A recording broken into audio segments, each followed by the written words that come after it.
नमस्कार. आज या व्हिडिओमध्ये आपण पाहणार आहोत branch to branch stock transfer कशा प्रकारे करायचे. त्यासाठी आपल्याला मोरमधून स्टॉक ट्रान्सफर या सेक्शनमध्ये जायचं आहे.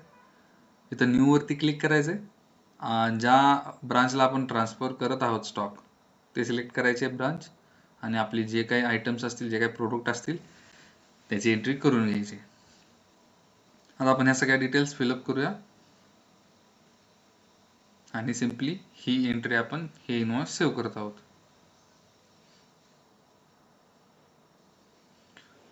आता ही एंट्री सेव्ह झालेली आपण पाहूया. हे स्टॉक ट्रान्सफरच्या लिस्टिंग पेजमध्ये आउट सेक्शनमध्ये आहे, कारण आपण हा स्टॉक ट्रान्सफर करत आहोत दुसऱ्या ब्रांचला. इथं स्टेटस ऑटोमॅटिकली पेंडिंग घेतलेला आहे त्यानं.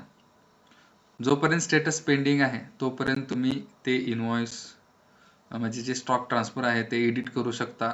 म्हणजे इथं मेन्शन सगळ्या गोष्टी ज्या आहेत त्या सगळ्या गोष्टी तुम्ही करू शकता. एकदा त्या ब्रांचने ज्यांना आपण ट्रान्सफर करत आहोत त्यांनी ॲक्सेप्ट केलं आणि ऑर्डर कंप्लीट झाली तर ती ऑर्डर स्टॉक ट्रान्सफरची एडिट करता येत नाही.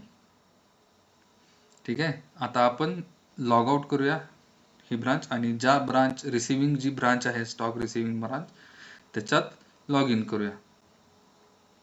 तुम्हाला तिकडून कशा प्रकारे इंटरफेस दिसतो ते सुद्धा पाहायला मिळेल.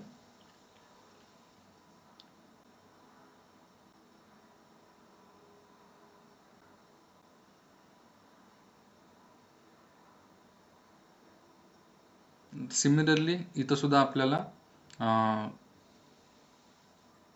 मोरमध्ये B2B आणि स्टॉक ट्रान्सफर ह्या सेक्शनमध्ये जायचं. इथं आपल्याला इनमध्ये दिसणार आहे एंट्री, कारण इथं इन होतोय तो स्टॉक.